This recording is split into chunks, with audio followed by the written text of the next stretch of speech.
નમસ્કાર વિદ્યાર્થી મિત્રો, સ્વાગત છે તમારું આજના આપણે નવા વિડીયોમાં।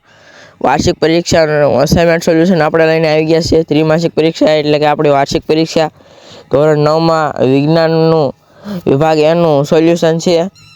એ વિકાસ પરીક્ષા લક્ષી અસાઇનમેન્ટ ધોરણ 9નું છે અને આ પહેલો ભાગ છે અને આનો બીજો ભાગ તમારે જોવો હોય તો એ એક દિવસ પછી એટલે કે આવતીકાલે અપલોડ થવાનો છે, તો એ કાલે સવારે જોઈ લેજો। તો આપણો વિડીયો તમને ગમે તો લાઈક કરજો, શેર કરજો અને સબસ્ક્રાઈબ કરવાનું ભૂલતા નહીં। તો જુઓ આપણો વિડીયો। ચાલો વિદ્યાર્થી મિત્રો, આપણે તો અસાઇનમેન્ટનું સોલ્યુશન ચાલુ કરી દઈએ। વિભાગ એમાં 24 માર્કનો પૂછાવાનો છે। સૂચના મુજબ ઉત્તર લખો। 1 થી 24 પ્રશ્નો હશે, પ્રત્યેકનો 1 ગુણ એટલે દરેકનો 1 માર્ક હશે। નીચે આપેલા વિકલ્પોમાં સાચો વિકલ્પ પસંદ કરીને ઉત્તર લખો। પ્રકરણ 2ના પ્રશ્ન આપવામાં આવે છે। આ પ્રથમ સત્રનું છે। નીચે પૈકી કયા સાર્વત્રિક દ્રાવણ કયું છે? વિકલ્પ એ પાણી। બીજું, નીચેના પૈકી એસોલોલનું ઉદાહરણ કયું છે? તો વાદળી। નીચેના પૈકી શેમાં ટિન્ડલ અસર જોઈ શકાય છે? દૂધ। 30 અંશ તાપમાને 1 કપ પાણીમાં ખાંડ દ્રાવ્ય તરીકે તેને ગરમ કરવામાં આવે તો તે અસંતૃપ્ત બને। વિકલ્પ સી। 5મું, 20% WW સોડિયમ સલ્ફેટનું દ્રાવણ 100 ગ્રામ પાણીમાં બનાવેલું આ દ્રાવણ સોડિયમ સલ્ફેટનું દળ શોધો। તો 20 × 100 એટલે 5 ની આગળ 2 લગાડી દેવાના, 2 મીંડા એટલે 25 ગ્રામ। આ આપણી પરીક્ષામાં પણ આવ્યો તો। 6માં, નીચેના પૈકી કયો ફેરફાર રાસાયણિક ફેરફાર નથી? તો આમાં કોપર અને સલ્ફેટના મિશ્રણને ગરમ કરવું એ રાસાયણિક ફેરફાર નથી। વિકલ્પ સી। પ્રકરણ 3, હાઇડ્રોજન પ્રોક્સાઇડમાં હાઇડ્રોજન અને ઓક્સિજનનું દળ ખાલી જગ્યા પ્રમાણે છે 1:16। વિકલ્પ બી। બીજામાં, મેગ્નેશિયમ તત્વની સંજ્ઞા ખાલી જગ્યા છે તો Mg। વિકલ્પ બી। નીચેના પૈકી કયા તત્વનું પરમાણ્વીય દળ અને આવરણીય દળ સમાન છે? તો નિર્યાન। વિકલ્પ બી। NH3માં N ની પરમાણુની સંયોજકતા ખાલી જગ્યા છે તો એમાં 3 જવાબ આવશે। ક્લિક લાઇવનું આવરણીય સૂત્ર ખાલી જગ્યા છે તો CaO। વિકલ્પ ડી। 6, આ સંજ્ઞા દ્વારા નીચેની કયું તત્વ છે? તો આ સંજ્ઞા કયા તત્વની છે? તો હાઇડ્રોજન તત્વની છે। વિકલ્પ સી। પ્રકરણ 5, નીચેના પૈકી કયું અંગિકા યુગ્મક પોતાનું આગવું DNA ધરાવે અને રિબોઝોમ ધરાવે છે? તો એમાં વિકલ્પ સી આવશે, હરિતકણ અને કણાભ સૂત્ર। બીજામાં, સજીવો જેમાં કોષ કેન્દ્ર અને અગ્નિનાઓ ફરતે પટલ રચના આવેલી હોતી નથી। સોરી, આમાં મિસ્ટેક થઈ ગઈ છે। બીજામાં, સજીવો જેમાં કોષ કેન્દ્ર અને અંગિકાઓને ફરતે પટલ રચના આવેલી નથી એટલે કોનામાં નથી આવેલી? આદિકોષ કેન્દ્રીય એમાં વિકલ્પ એ આવશે। કઈ અંગિકા વનસ્પતિમાં કોષનો 50 થી 90% હિસ્સો આવરી લે છે? તો એમાં રસધણી જવાબ આવશે। કોષની કઈ અંગિકા લિપિડના સ્વસંશ્લેષણનું કાર્ય કરે છે? તો એમાં વિકલ્પ ડી જવાબ આવશે, લિસિયાંત કોષ રસજાળ। 5માં, કોષમાં દ્રવ્યોના વહન માટે આંતરિક માર્ગ તરીકેનું કાર્ય કોણ કરે છે? તો અંતઃકોષ રસજાળ। વિકલ્પ બી।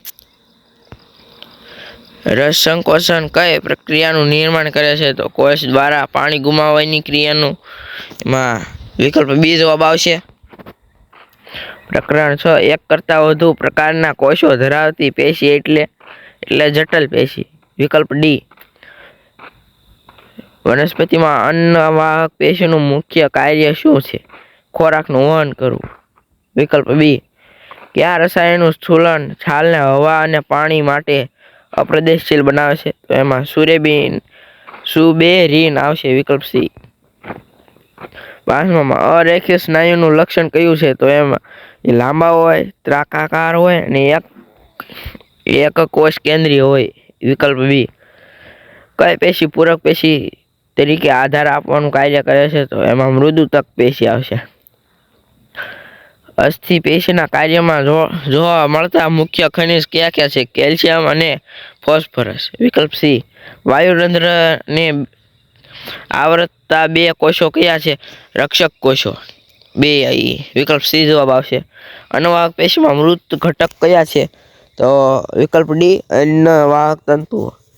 કઈ પેશી યાંત્રિક મજબૂતાઈની સાથે દ્રઢતા પણ બક્ષે છે? દઢોતક પેશી. 10માં નીચેના પૈકી કોનો સમાવેશ શ્વેત રુધિર કણિકાઓ તરીકે થતો નથી? તો એમાં ત્રાક કણ આવશે. વિકલ્પ ડી. 11માં કઈ રાશિમાં લિગ્નિનનું સ્થૂળ કોણ જોવા મળે છે? દઢોતક. 12માં માનવમાં સ્નાયુ કોષો. પછી એમાં વિકલ્પ બી જવાબ આવશે. સંકોચન અને શિથિલનને કારણે.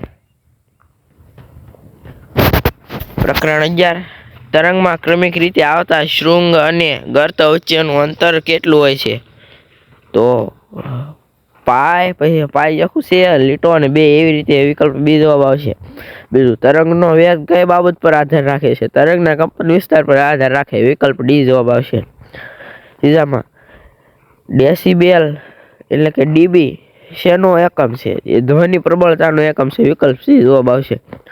ચોથું, પડઘો સ્પષ્ટ સાંભળવા માટે અવરોધનું ધ્વનિ સ્ત્રોતની લઘુત્તમ અંતર ખાલી જગ્યા જેટલું હોવું જોઈએ. 17.2 મીટર હોય એટલે શુદ્ધ અવાજ સંભળાય.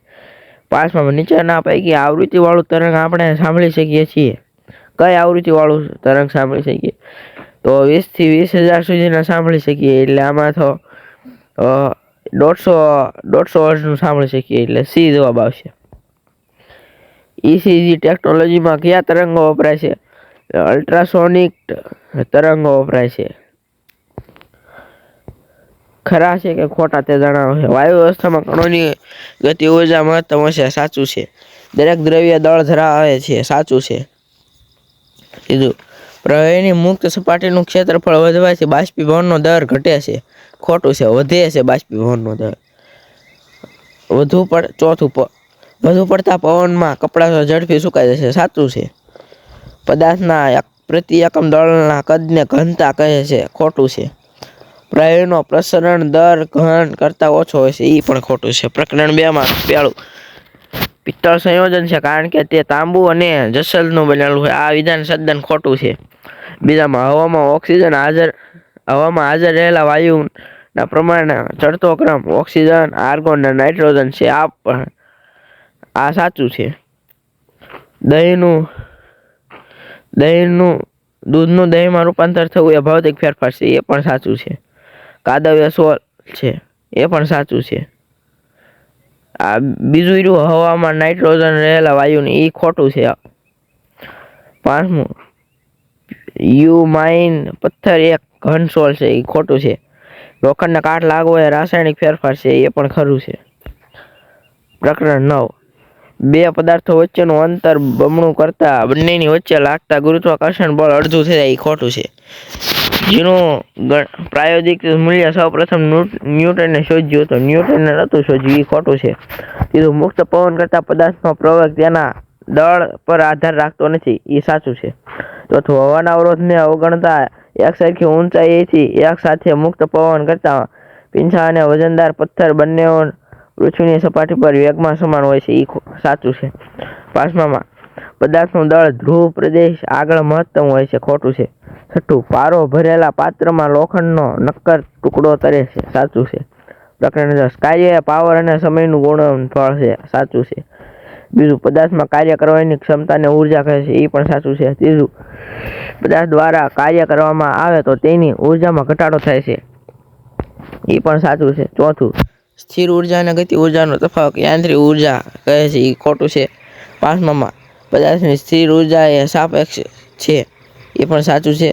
6, પાવર અને ઉર્જા બંને અદિશ રાશિ છે. એ પણ સાચું છે. હવે આમાં ખાલી જગ્યા આવશે. ખાલી જગ્યામાં પહેલામાં જવાબ આવશે. હવે હું ખાલી જવાબ જ બોલીશ, નકર આપણો વિડીયો લાંબો થઈ જશે વિદ્યાર્થી મિત્રો. તો પહેલામાં જવાબ આવશે C3H8. ભાઈ બીજામાં આવશે 10. ત્રીજામાં આવશે ન્યુટ્રોન. ચોથામાં આવશે 9. 5માં આવશે મર્ક્યુરી. 6માં આવશે 10^9. પ્રકરણ 7 પહેલામાં આવશે 10, બીજામાં આવશે 0.5, ત્રીજામાં આવશે ઝડપ, બીજામાં આવશે v બરાબર 2πr/t, પછી પાંચમામાં આવશે 45, છઠ્ઠામાં આવશે પ્રવેગ, સાતમામાં આવશે સ્થાનાંતર, આઠમામાં આવશે 10 કિલોમીટર, નવમામાં આવશે નિયમિત વર્તુળાકાર ગતિ, દસમામાં આવશે ઓડોમીટર, 11મામાં આવશે મીટર સેકન્ડની -2 ઘાત, 12મામાં આવશે વેગ, પછી પહેલામાં આવશે પાછળની તરફ નમી પડીએ છીએ, બીજામાં આવશે 3 ગણું હોય છે, ત્રીજામાં આવશે 450, ચોથામાં આવશે 10^-11, પાંચમામાં આવશે 15,000, છઠ્ઠામાં આવશે સ્કૂટર. પ્રકરણ 11 પહેલામાં આવશે સ્તંભગત, બીજામાં આવશે 10^-10, ત્રીજામાં આવશે તેનો વર્તુળાકાર, ચોથામાં આવશે પ્રધ્વનિ, પાંચમામાં આવશે 340, છઠ્ઠામાં આવશે Wm-2. પ્રકરણ 12 પહેલામાં આવશે બોરોન, બીજામાં આવશે નાળિયેરના, ત્રીજામાં આવશે શેરડી, ચોથું આવશે રોહુ, પાંચમામાં આવશે સમુદ્રી ઝીંગા, છઠ્ઠામાં આવશે પાક ફેર બદલી. તો અહીંયા આપણું પેપર સોલ્યુશન એટલે અસાઇનમેન્ટના વિભાગનું સોલ્યુશન પૂરું થાય છે. હજી આપણે આ પહેલો ભાગ છે, બીજો ભાગ આપણે કાલે જ અપલોડ કરવાનો છે. તો આપણા બીજો ભાગનું સોલ્યુશન જોવા માટે કાલે નવો વિડીયો આવશે તો એ જોઈ લેજો. તો ત્યાં સુધી હવે મળશું બીજા વિડીયોમાં. અને આપણો વિડીયો તમને ગમ્યો હોય તો આપણા વિડીયોને લાઈક કરજો, શેર કરજો અને તમારા મિત્રોને શેર કરી દેજો અને સબસ્ક્રાઈબ કરવાનું ભૂલતા નહીં. તો આવો વિડીયો ગમ્યો હોય તો આપણો બીજો વિડીયો જોજો. તો ચાલો આપણે પેપર સોલ્યુશન પૂરું કરીએ.